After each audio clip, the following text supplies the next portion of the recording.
সরকারকে বিব্রত করতে চায় এমন একটি মহল শিক্ষার্থীদের আন্দোলন নিয়ে ঘোলা পানিতে মাছ শিকারের চেষ্টা করছে, এমন মন্তব্য করেছেন স্বরাষ্ট্রমন্ত্রী সালাউদ্দিন আহমদ।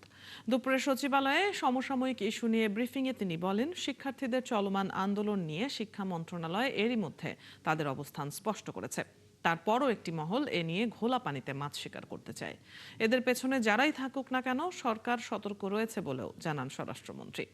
শেখ হাসিনার দেশে ফেরার ঘোষণা প্রসঙ্গে তিনি বলেন, সরকারও চায় তিনি দেশে আসুক। ঢালাওভাবে গোল্ডেন কি জিপিএ 5 নাকি ইত্যাদি ঢালাওভাবে অটো পাস, তারপরে পরীক্ষায় নম্বর বাড়িয়ে দেওয়া ইত্যাদির প্রচলন আওয়ামী ফ্যাসিবাদের সময় একটা অপকালচার সৃষ্টি হয়ে গেছিল। তো তাতে করে আমাদের শিক্ষার মান অনেক নিচে নেমে গিয়েছে।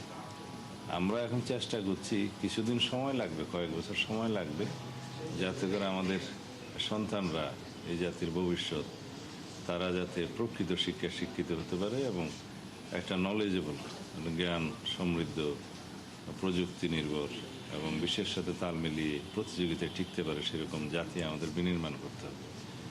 তো সেই বিষয়ে আমরা আপোষহীন।